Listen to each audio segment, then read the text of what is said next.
Okay, good evening, everybody. My name is Tanya Sheldon. I am coming to you from Meridian, Idaho. I've lived here since 2012.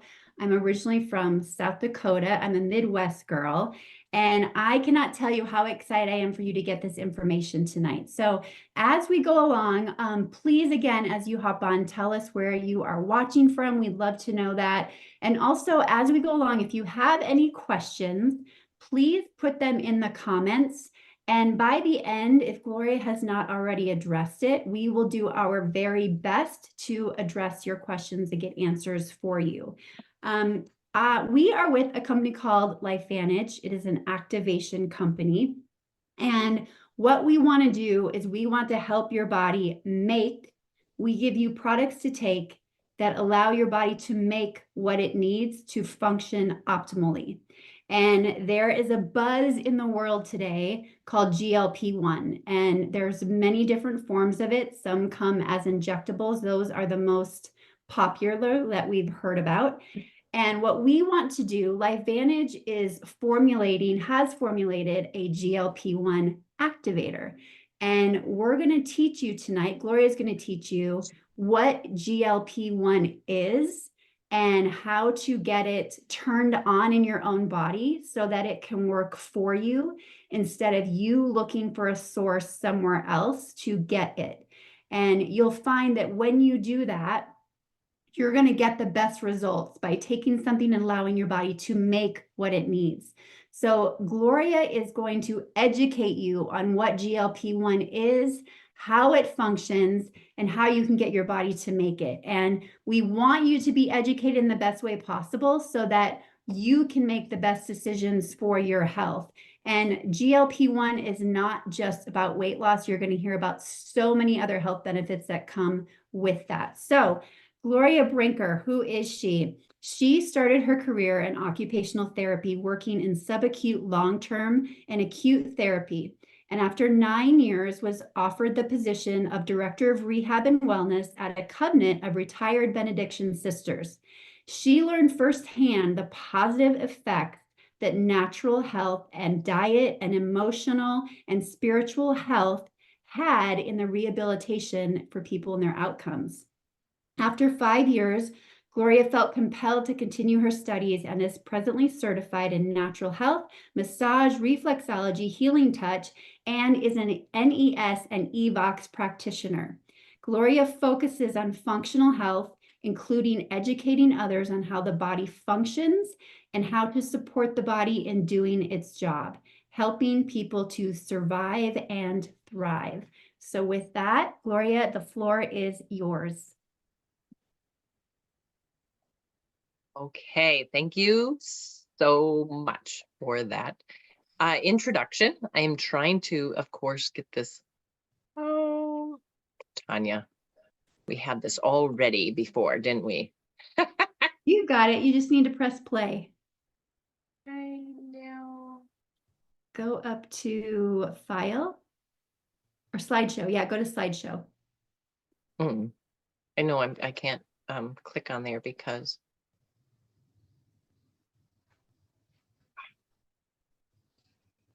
we really did have all of this all set up, didn't we, Tanya? Okay.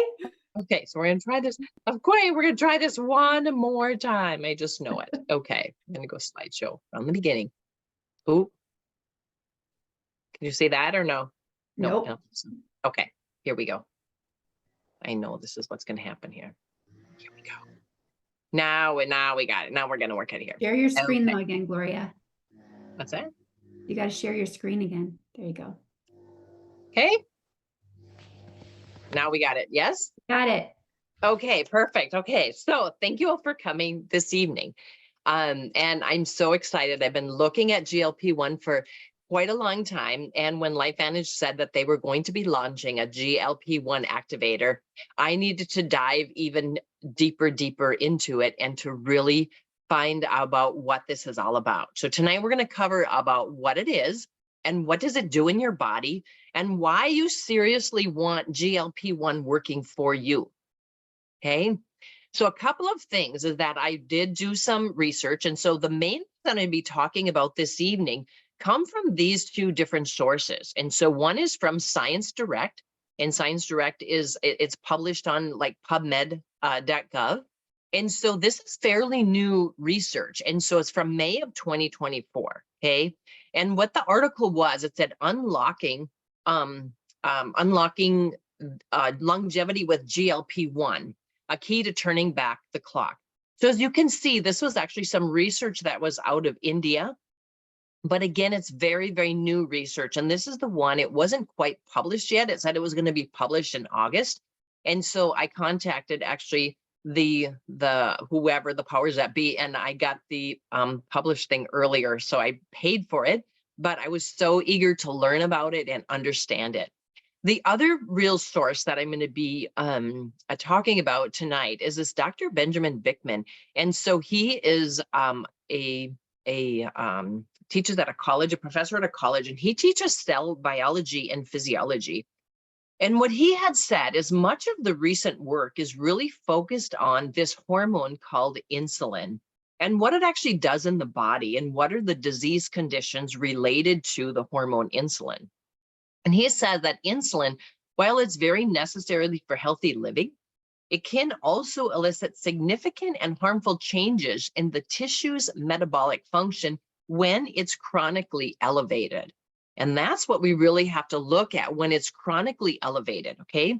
So several projects have really stemmed from this work, and that includes focusing on the different effects of micronutrients, which are your carbohydrates, your proteins, your fats, all those kinds of things, and what they actually do in the body and how they work in the body. And also how all of those kinds of things affect insulin homeostasis. Whenever you see homeostasis, it simply means balance. We just want balance in our body, okay? Homeostasis is just balance, okay? And the effects of insulin on brown adipose tissue, which is more of that dangerous kinds of fat, if that's what we're gonna call. Most times that's where we store around the internal visceral organs of the body. And also insulin-induced brain alterations, okay? So what we know is how sugar and insulin affects the brain, okay? So write that paragraph right there that I kind of highlighted. What I would like to tell you is that when it's activated and healthy and alive, this is exactly what GLP-1 helps with. All of those kinds of things. How does all of the foods that we eat affect the insulin homeostasis, the brown adipose tissue, and then insulin-induced brain alteration? So it's a really kind of a neat thing, okay? GLP-1 is a natural occurring hormone in the body. I have had some people, as I'm talking about it, get kind of a little bit freaked out because naturally occurring GLP-1 is extremely different than GLP-1 receptor agonists, which in parentheses it says they're GLP-1-1RA, or the GLP-1 analogs. It's extremely different because those are actually synthetic medications. They usually come in the form of an injectable, and it forces the body to release more GLP-1 maybe than the body needs. Now remember, life is all about homeostasis. Life is all about balance. But what is it's really done in all the research and the articles that you read is it describes to mimic GLP-1 in the body. So that's that injectable. And any time that the body is forced to have an action, it becomes imbalanced, and that usually ends up with horrible side effects, okay? So with that being said, we can know and understand that, but LifeVantage is very wise when they say, do not compare the two, because they are completely different within the body. One is a natural hormone within the body, and what is actually an injectable that mimics the GLP-1 in the body. Does that make sense? So we don't want to be saying that they're the same thing. And that's why they say you can't even compare the two. You can know what GLP-1 does in the body, but please don't try to compare or think that it's the same thing, because it's very different within the body and how the body handles it, okay? Health and longevity have always been about that balance. So what we really all need to learn and focus is on what lifestyle foods or herbs that can give our body the best opportunity to live in our toxic world. And right now, we do have a toxic world, okay? We have sugar-laden foods. Our seed oils are highly processed foods, sugar-free things, and even gluten-free things have all more chemicals and preservatives in them. and it's wreaking havoc on our digestive systems. And that's what we're going to talk about tonight. Now, some of those things might surprise you a little bit when you hear of gluten-free things, but I do have a number of clients and friends, family, whomever, when they hear that they need to go gluten-free, they rush out and buy gluten-free bread, gluten-free chips, gluten-free crackers, gluten-free, gluten-free, gluten-free, and they're probably actually have more chemical ladens in their body than they maybe did before when they can't maybe eating the gluten. But we have to realize that just because things are sugar-free or gluten-free does not mean that they're necessarily a healthier food, because they are definitely more laden with the chemicals and the preservatives within them. Okay. Digestion is really the key to getting nutrients into the body. So when we eat food, we digest the food. That's how we get nutrients into the body. But digestive communication is really the key to health and longevity. And digestive hormones are really needed for that digestive communication. And like I said before, the GLP-1 is a digestive hormone that is within the body. And when it's activated, it can help us with our glucose and our insulin balances within the body.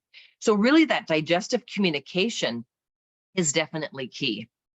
Hormones were always thought to only reside in the endocrine system for a long time, which would be the hypothalamus, the pineal gland, the pituitary gland, the thyroid gland, the thymus, the pancreas, adrenals, testes, and ovaries. But now what we are really finding is that these endocrine cells are everywhere in the body because they are our communicators within the body. Just a little side note or a little fun fact, the digestive system has actually and creates over 52 endocrine hormones. Those are communicators in the body. So when you want to look at the digestive system, it actually is the largest endocrine gland in the entire body. So now that they're not always necessarily saying that the endocrine system or the hormones are only created in those endocrine glands, they are really created everywhere. And those hormones are the cellular communicators and transporters between every cell of the body. So we can eat food, but if our body doesn't know which food is coming down, doesn't activate those hormones or those little communicators and transporters, the rest of our body doesn't even know what food is coming down. We need to have those indicators within the body. Okay. Today, what we're going to discuss is some of those digestive hormones. Those, remember, hormones are communicators and transporters of information and nutrition within our digestive system, but actually around our entire body. Now, GLP-1 is our main focus tonight, but there are also other digestive hormones that I just want to briefly cover because those as well might help you to keep more balance in your life and understand what they're doing in the gut as well. But these are the three main digestive hormones. So how does that actually really work? This is going to be step by step. This is Tanya's second grade definition of everything within it, okay? So mainly what we first do is we eat food, or we eat chemicals or preservatives, whatever we are choosing to put in our mouth, okay? We eat that food. After that, we need to chew up those ingredients, whatever we eat, and it drops down and it goes into the stomach. And then it grounds up even more. So we're really getting that food nice and ground up within it. After that, it drops into the duodenum, which is actually the lower part of the stomach or the beginning of the small intestine, okay? And here is where that ground up food, it's actually called chyme, it crosses over these little tiny indicators, and they're called hormone receptors. This movement needs to be done very slowly. When it's done too quickly, that food just goes across those indicators way, way, way too fast, and our body doesn't even know which of the foods are actually coming down. So it doesn't know what to do with those foods, okay? So people who eat and immediately have to run to the bathroom, those little indicators in there never get the information about what food, what nutrients are actually from the foods that you just ate, okay? And so that communication can't necessarily happen, okay? But these little indicators or hormone receptors, they determine what kind of food it is and what kind of hormonal action needs to be taken to best get the food into the cells. So once again, if this is done too rapidly, then those little indicators can't pick up what type of food it is within there. So again, here's what it is. Here's your stomach. You grind up the food at the top, and then it becomes smaller and smaller and smaller. And right down there where the end of the stomach is and the beginning of the small intestine, that's where all of those hormone receptors are, okay? That's where they're all going to be released from. But once again, it has to be done slowly so that the hormones or the little indicators can actually say, this is the food that's coming down, and this is what I need to do with the food that is coming down, okay? Now, here are these main hormone receptors that are there. There are 4 main ones, but again, remember there's actually 52 within there, but we're just going to cover these 4 main ones, okay? These are the 4 main ones that respond to the food or the nutrients or the supplements or whatever that we are putting in, eating or drinking, okay? So the GLP-1, we're going to discuss that in more detail on the following slides. Another one that is released is called gastric inhibitory polypeptide. This is a hormone that's released in our gut, helps to regulate some of the blood glucose level, but most importantly, it helps to regulate nutrient balance, okay? So if you eat food and it gets across the GIP, and let's say some of that food has calcium in it, that GIP will say, I have enough calcium in my body, I can let the rest of this calcium go through, or I don't have enough calcium in my body, and I need to take in the more calcium. Same thing with magnesium or any of the nutrients, your vitamin C's, your vitamin D, any of those kinds of things that are coming in through your food. This one says, I got enough, I'm going to let it pass on through, or nope, I don't have enough, I'm going to take it, tuck it right into the bloodstream. So now that calcium can go to your bones and your muscles. Magnesium can get to your muscles. Vitamin D can get to all the cells of the body, okay? This is why it has a very positive effect on lipid metabolism and your bone strength, your cardiovascular system, your cognitive system, okay? Because it's an indicator within there. Another one is called PYY, peptide YY. It's a hormone that's released in the cells that reduces appetite and also activates the brain to say, had enough food. Remember, there's multiple patterns of things within the body. So it's not just the GLP-1 that tells our brain we have enough food. It is also this peptide YY. The other one that anybody who has gallbladder kinds of issues or issues with digesting fats, this CKK, it's called cholecystokinin. And it's a hormone that's released by the cells of the gut again that promotes like I've had enough, but it also helps with digestion because that one signals the contraction of the gallbladder to release bile into that small intestine for fat digestion and also for protein digestion. Now, a little FYI is that bile is a natural laxative. So when people miss this step many times, or this hormone is not activated many times, the gallbladder never squeezes enough bile across, and then that's why people can have chronic constipation. Okay, so it's all about activating these hormones. Now, what's amazing when you look at that is that within all of this, it's the hormones that need to be activated.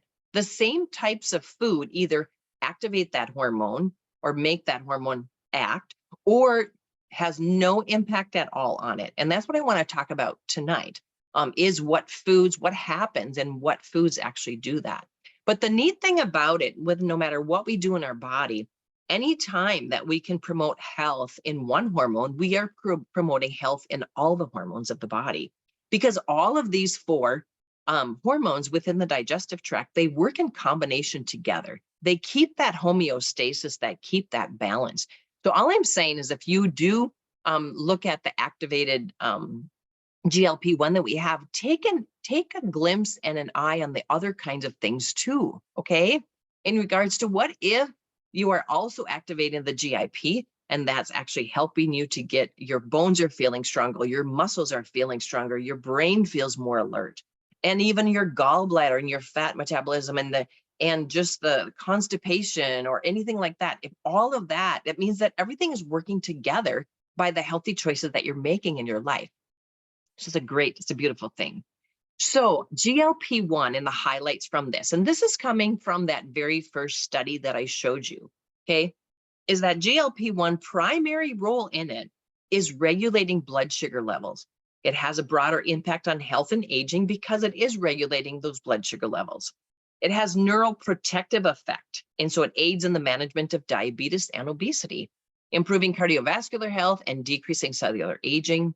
It has the ability to protect neurons, so it makes it a very good candidate for tackling the cognitive decline associated with aging and diseases that affect the nervous system. I just want you to think about some of those. Cognitive decline associated with aging, right? And diseases that affect the nervous system, that GLP-1 can have a positive effect on that. Can also effectively utilize in turning back the biological clock, okay? And that really is just saying that our cells are not aging as fast. We're just trying to protect our cells so that they can just all age more gracefully. But the reality of it is in life, like I said before, health and longevity is all about the balance. And when we're talking about GLP-1, it's the balance of blood sugar levels and insulin levels. And that's where we want to go a little bit more detail in regards to this, okay? When we're looking at glucose and cellular energy, this means that your cells have the ability to run and jump and play and think and go hiking and go swimming and do everything that you want to be doing. We need to have that cellular energy, okay? We get cellular energy from two different ways. First of all, in our foods, and our diets give us that cellular energy and that glucose. The second way that we're getting that cellular energy is through the liver. The liver is always converting and putting more glucose into the bloodstream. This is why when people fast, when you go between meals, when you can't, you still have some gas in the tank, okay? And that's kind of what our liver does, okay? The liver is always going to put glucose into the blood to keep you having the energy to doing everything that you need to be doing, unless it's told not to do that. And that is really what GLP-1 is doing. GLP-1 is the hormone that goes in, that hormone indicator in that duodenum, in that lower part of the stomach, the first part of the small intestine, that sends a signal to the liver to say, yo, we got a lot of energy from the food that we just ate. We don't need to put as much glucose in the blood.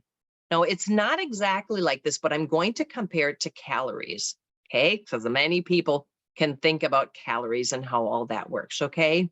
So what if, and this is just an example, okay? I don't have any science to base it on. What if you do not eat at all, your liver puts 1,200 calories into your bloodstream every day. And now you eat some food. Let's say you eat 800 calories one meal, 400 calories the next meal, and however many it is. Let's say you have a total of 1,200 calories in your diet, but nothing ever told your liver to stop putting the 1,200 calories in there.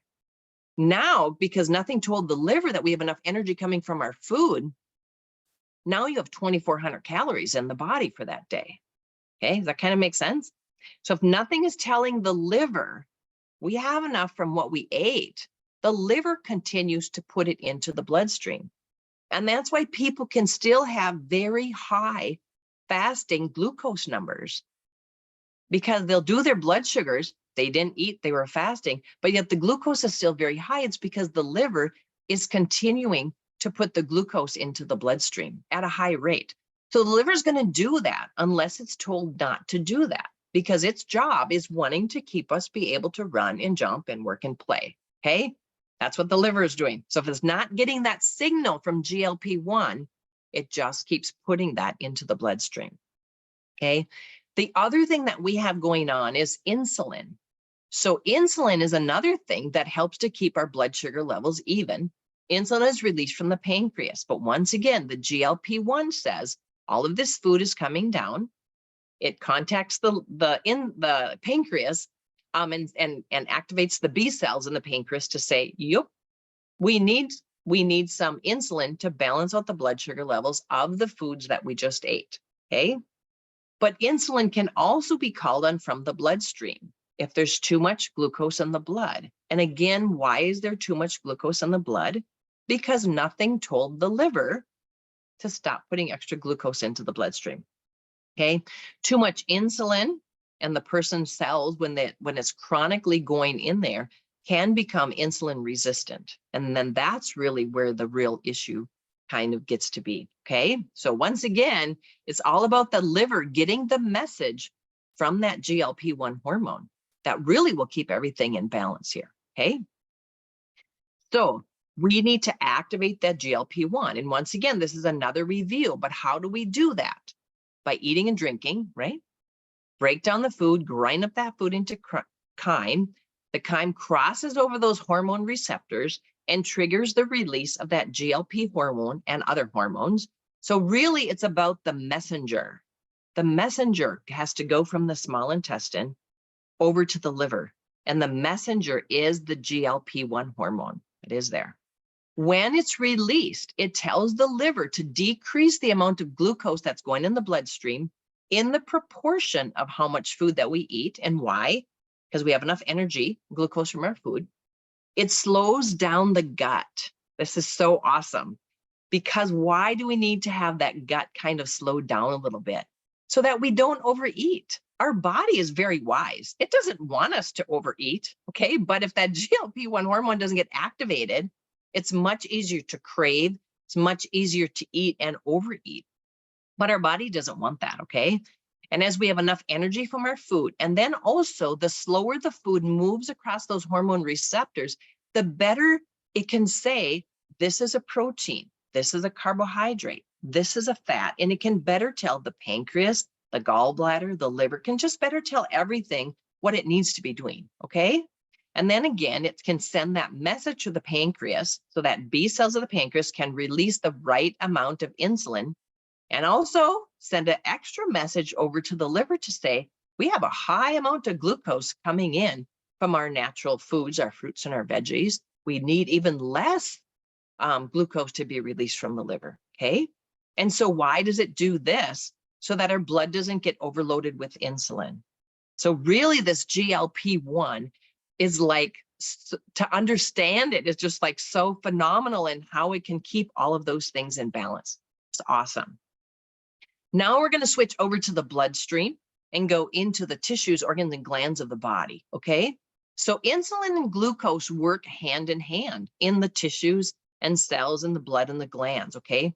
Glucose and other nutrients need insulin to move into the cell. Now, what's fascinating is that insulin is needed in every single cell of the body, every cell of the body.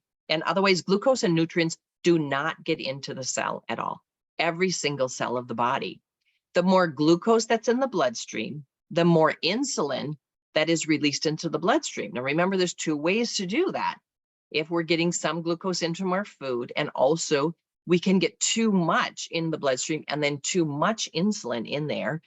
If our liver isn't told, don't put any more glucose in the blood, we're good, or less glucose in the blood, again, proportion to how much that we're eating. When a cell has enough glucose, then the cells say, I have enough glucose here. It puts some insulin resistance. It shuts off that insulin receptor site, okay? When that happens, insulin and glucose are not getting into the cell. Now, when that chronically happens and chronically happens and chronically happens, you can get insulin resistance. Now, that's the same example as when people get antibiotic resistant. When a cell continually gets stimulated and overstimulated to an antibiotic, it will become antibiotic resistant. The same thing happens when people are going through chemotherapy and cancer treatments. The cells become overstimulated, overstimulated by the chemotherapy. And all of a sudden they'll say that chemotherapy doesn't work anymore. The cells have become resistant to that chemotherapy and you have to switch to something else. The same thing happens within the body here. If a cell is chronically irritated and chronically stimulated by insulin, it becomes insulin resistant. And when we have that issue going on, then the cell cannot get glucose or nutrients into the cell when it becomes insulin resistant, okay? That is the greatest danger in health, is too much insulin leading to that insulin resistance. Because what it actually happens is if a cell starts to reject insulin, it also rejects glucose and the other nutrients that are supposed to get into that cell. If no nutrients or glucose can get into that cell, the cell slowly loses its function. Now, the body's going to ebb and flow, okay? It's not going to be insulin resistant in the shoulder all the time. It's not going to be insulin resistant in the hip all the time. It's not going to be insulin resistant in all those areas of the body. But if you have pain that's moving, that is a clear sign that you more than likely have insulin resistance, because the cell is decreasing the function here. But if the body doesn't let any nutrients or glucose into that cell, it's going to die. And the body's very wise. So it ebbs and flows. So you don't have 100% of your cells being insulin resistant. It's going to hold some off from here for a while, and then from here for a while, and then from here for a while. And that's why people can have inflammatory symptoms that travel and move. It's a real sign that that is what's kind of like going on in the body. Now, the interesting thing as well is that the last cells that become insulin resistant are the fat cells, because the body knows that the least amount of danger comes when it stores extra glucose, extra calories, extra all that kind of stuff in the fat cells. Then the fat cells become inflamed and swell, and we're left with tighter clothes. Okay, right? That we're left with tighter clothes. Okay. For me, I think it's even worse, though, that we are actually left with cells throughout the body that are slowly losing their function. And then that is when people are aging faster than they need to. That's when diseases and disease conditions are happening at a younger and a younger and a younger age. It's all about this insulin, but it's also all about the glucose, right? So we want to trace it backwards. On the right-hand side, this is the diagram from Dr. Ben Bickman. And he says, this are the symptoms. Look around in there. These are the symptoms of insulin resistance within the body. Look at all that. That's a lot of stuff going on. But if we want to trace it backwards, we have to realize that insulin resistance, too much insulin in the blood causes that insulin resistance, causes the body to put almost like a coating around the outside of the cell and say, no more, no more, no more. It's an irritant to it, becomes insulin resistant. And then glucose can't get in and nutrients can't get in. And then these cells slowly start losing function. Okay. But too much insulin is really caused from too much glucose in the blood. Too much glucose in the blood is coming from two main reasons: eating too many carbohydrates and sugars and even other preservatives and chemicals within our food. And you need to adjust that. But the other reason is because of the lack of communication between the small intestine and the liver. The liver is not being told to decrease the amount of glucose in the blood, because we have all this other energy and glucose coming in through our diet. And that is where this GLP-1 hormone can definitely help with that. So how can we open up that pathway within there? So that's kind of tracing it backwards. Insulin resistance, if you want to look at the diagnosis of it, is actually type 2 diabetes. That's what insulin resistance is, type 2 diabetes, okay? Insulin levels are usually out of order long before there's abnormalities in the blood sugar. Insulin resistance can be there, even though glucose and A1C seem to be within the correct parameters, okay? And this is why a blood sugar test might not come back completely normal, even if you're beginning to experience insulin resistance. And remember that even skinny people can have insulin resistance. It's not just that it's overweight people that have that, okay? And so normal does not always mean optimal. On the right-hand side there, you can see this is a snapshot of diabetes in the United States, and even people that are pre-diabetic, okay? And many people don't realize that they're pre-diabetic. But to know that too is that that's really that you're verging on high levels of insulin resistance. And that's where we can really try to help with this GLP-1 activation, okay? Once again, insulin resistance. This is a quick snapshot of how it's helping with that, or how the progress of it, kind of. You can look at that. Most doctors do not do fasting insulin levels. Most of them don't do that at all. But a quick check for you yourself on insulin resistance, and this is coming from that Dr. Ben Beckman, is that you can take your triglycerides and divide it by your HDL. Now that number should be 1.5 or less, and that's for functional health, okay? It's a very small parameter. So even if it's 1.53, I would still look at it, take it pretty seriously, because it can lead to higher and higher numbers, okay? If it's lower than 1.5, it's okay. The only thing that might be is if the triglycerides start to run a little bit too low, then that may be a sign that the person is not getting enough fats in their body. And because vitamin A and D and E and K, those are all fat soluble vitamins, then that could be kind of an indicator of it. But at least you have a basis of something to kind of be looking at. And again, remember, this is just a guide. You should combine that with your other, health blood work as well. But this is just kind of a guide for how to see, and even just to kind of take a peek at how it is. Now, what Dr. Ben had said was that 80% of the population are verging on 1.5 or higher. And so I did my own little study with family and friends, and I even reached out to some of you. And so I think there was like 22 people that actually got back to me, and only 3 of them had a number of 1.5 or less. Only 3 of them. So I believe that he's right in saying that 80%, okay? But it's all about, or I mean, a lot of it is about that GLP-1, okay?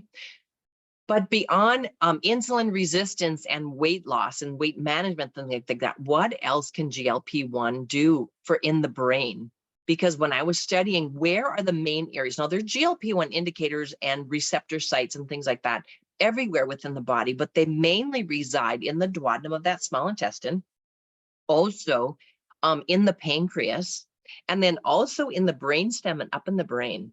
And what I think is our body is always so wise. Why is the body so concerned about keeping those blood sugar levels and those insulin levels balanced, that it would put a lot of the GLP-1 receptor sites in the brain? And I believe that it is definitely to protect the brain, okay? And so what they found is that we can, and when we have more GLP-1, there's GLP neurons in the brainstem that receive and relay signals of stress. They have a strong link as well to the sympathetic nervous system. So that's why when somebody can activate either through food or whatever it may be, these GLP-1 secretions and the hormone within there, they feel more calm. They feel more focused because the body has some protection that it is saying with the whole blood sugar and the insulin levels to be balanced. So GLP-1 also has neural protection. It activates the signal pathways that protect the brain and reduces inflammation and early death in your brain cells. So because of both of those things is why learning and memory can definitely improve when we can help with that promoting of the GLP-1 hormone within the body. So it's not just about weight loss. And I mean, I myself almost feel like get everything else in order and then the weight management will just come. You know what I mean? So the question is here, even for us right now, what are the foods that naturally activate GLP-1 within the body? Okay. Now, this is where some things might be surprising to people. So I just ask you to be very open and listen. This is all of Dr. Ben Bikman's research, okay, within here. And he is like the insulin guru. That's why I would highly recommend go to his Facebook page. He does these little like 30-minute little educational snippets. And it's just fascinating what you all learned from him, okay? He said all meat-based proteins actually activate it the most, okay? Other vegetable-based proteins do, but we have to look at the glycemic index versus the glycemic load. And I'm going to show you a slide on that and what that actually means, okay? Fats activate it as well. And the ones that activate it the most are the saturated fats, the butter, the animal fats, coconut oil, lard that our grandparents, grandmas used to always cook with, right? And then the monounsaturated fats, which would be like olive oil and avocado oil. Those are the ones that actually activate the GLP-1 hormone the most in the body. Fruits and veggies do. Some do and some don't. Some activate a little bit more and some don't. And we need to look again at the glycemic index versus the glycemic load within the body, okay? So these are the foods that activate the GLP-1 protein within there, keeping our blood sugars balanced, telling our liver, got enough food, don't be putting any more glucose in the blood. We don't need it right now because we got enough energy from our food. So we don't overload the body with glucose. This is the difference between the glycemic index and the glycemic load. When people are looking at the glycemic index, we look at how quickly the food raises the blood sugar levels in comparison to glucose or white bread, okay? Foods can be separated into these different categories. The glycemic load is a little bit different because what it actually looks at is what does it actually do in the bloodstream. The glycemic index is looking more at what's it doing in the pancreas The glycemic load is looking more what it does in the bloodstream, okay? So some of the fruits and the foods and the veggies, if you eat them and they do not activate your GLP-1 protein, they're going to have, well, all of them will have the glycemic index first. That is just saying, what's it doing with blood sugars and insulin, okay? The glycemic load is saying, okay, but what else is going on within the body and in the gut? Is it telling the liver to not put as much glucose in the bloodstream? So the glycemic index is what it's doing in the pancreas. The glycemic load is what it's doing in the bloodstream, okay?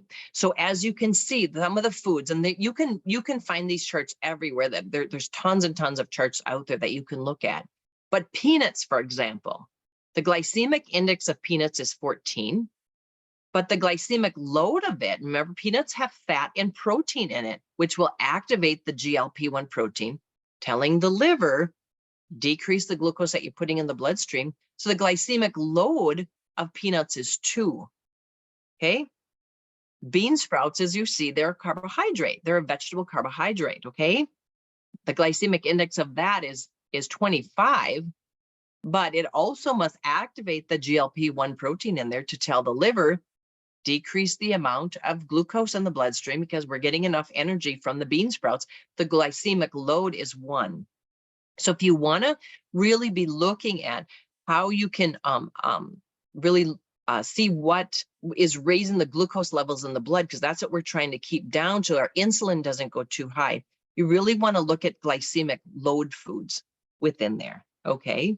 Now, as you see, like spaghetti, 42, the glycemic load is still 16. So spaghetti is still not a low glycemic load food, okay?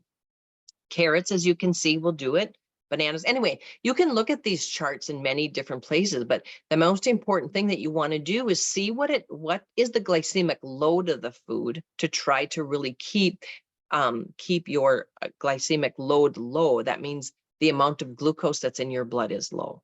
And the way that it is because some of the fibers and some of the other fats and things like that actually activate the GLP-1 protein in the body. So it keeps it more in balance, okay?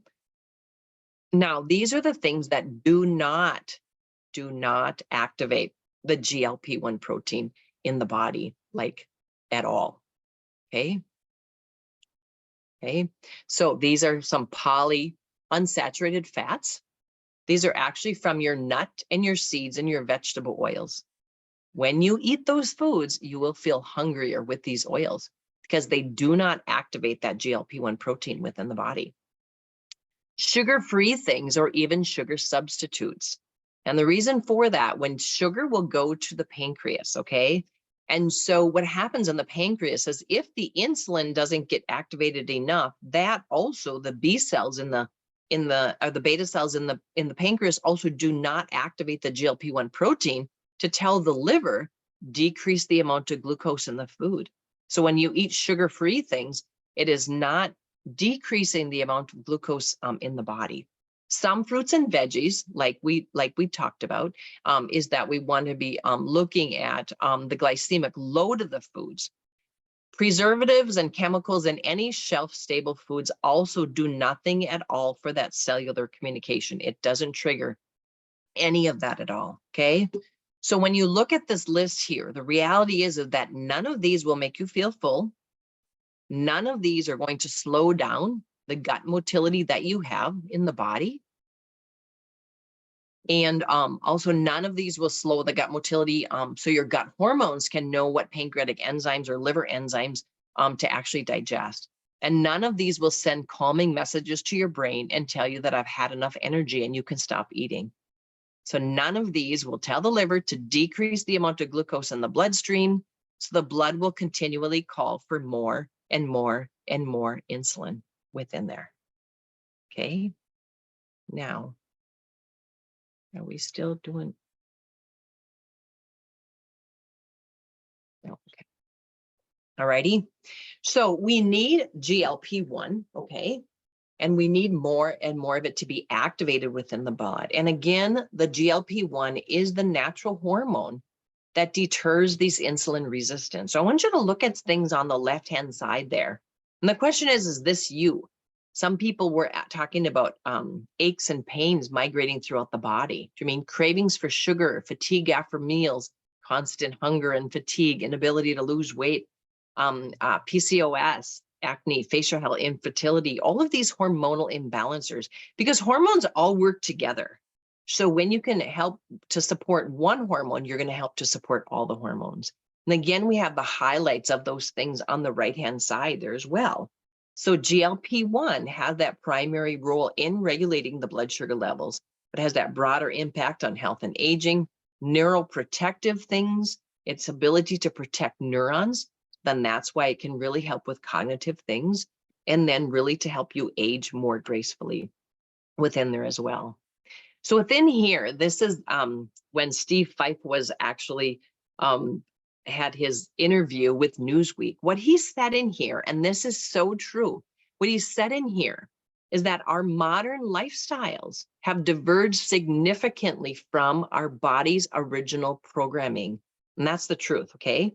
What I love about it is that LifeVantage reacts to our body's natural processes rather than merely supplementing or putting a Band-Aid on the issue.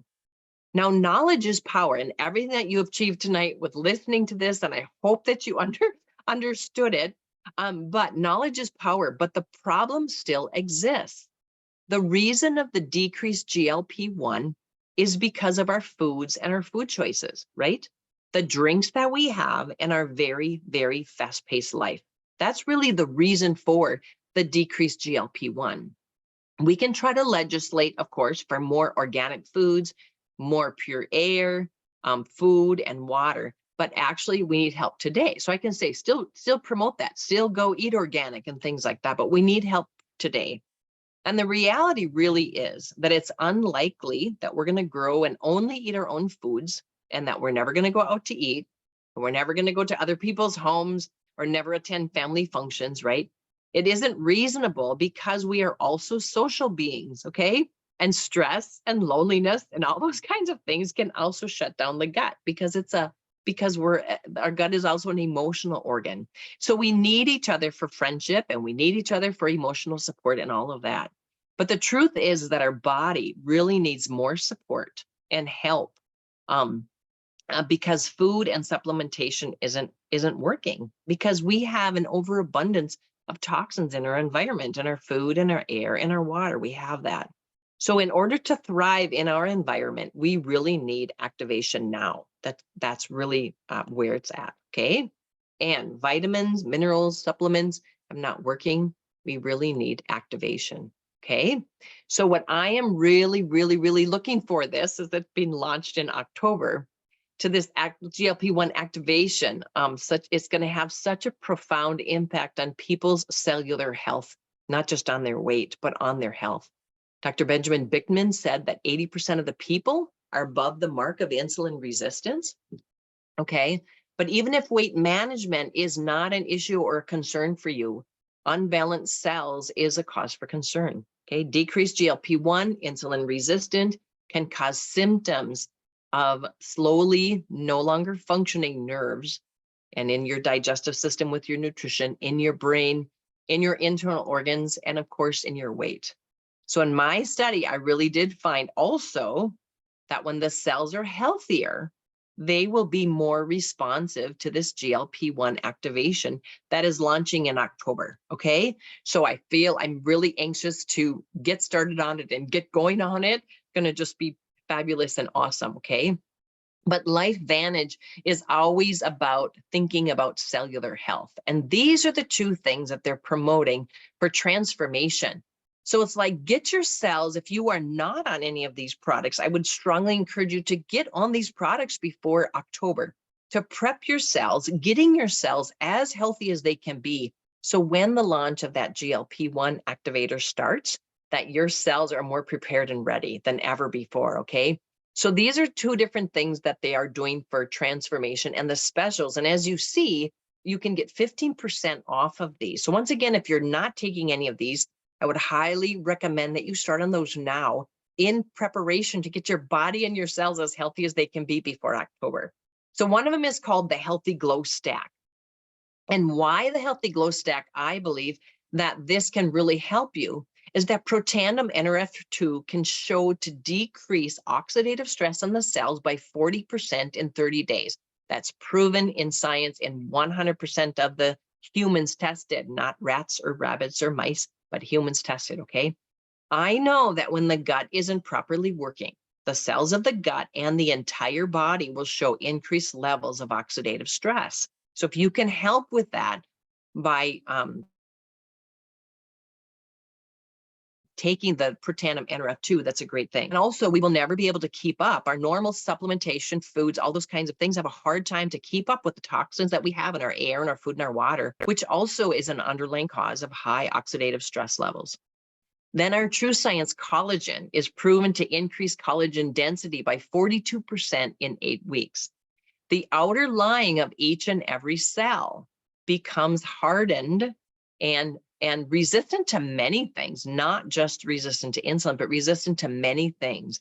And when we know that our collagen can go and help out internally on all the cells of the body, in our tissues and our organs throughout it, the healthier that our skin is around our cells, the more likely it can benefit from all the food and nutrients. And fast forwarding to October, can also benefit the most from our GLP-1 activation. Why the Kickstart bundle? And of course, this is a combination of protandim NRF2 and fat burn and Axio.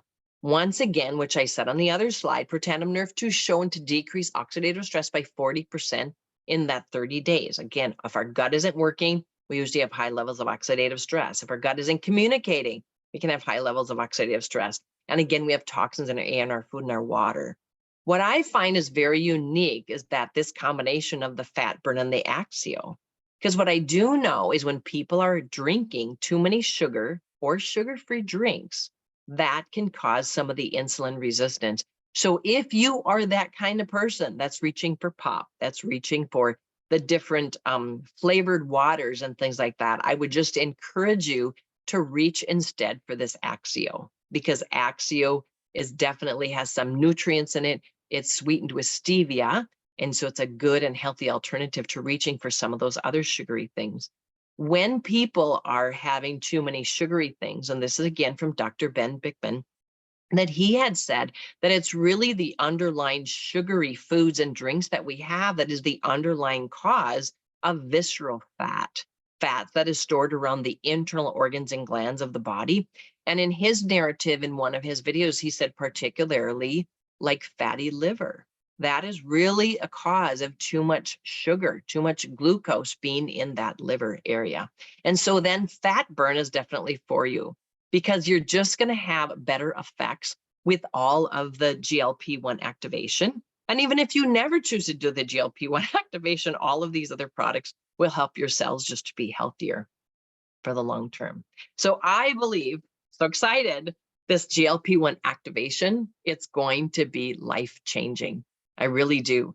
And if you can think about this, you can have the same body, but you can have a different life, right? You can be in the same seat, but you got a different driver now. You have the education, you have the understanding of how this GLP-1 hormone actually works in the gut. It is the main messenger between the small intestine and the liver. It's the messenger. And if we're missing the messenger, we're missing pretty much everything. Okay. So all I can say is, I think buckle up, because this is going to be awesome and great. Okay. With that, I'm going to stop sharing. If anybody has any questions, Tanya, you can take it over from here. That was amazing, Gloria. I'm going to send you the chat because there was so much love and so much gratitude for what you just did for us. One person said it's the best presentation she's seen since her time in LifeVantage. So what a compliment.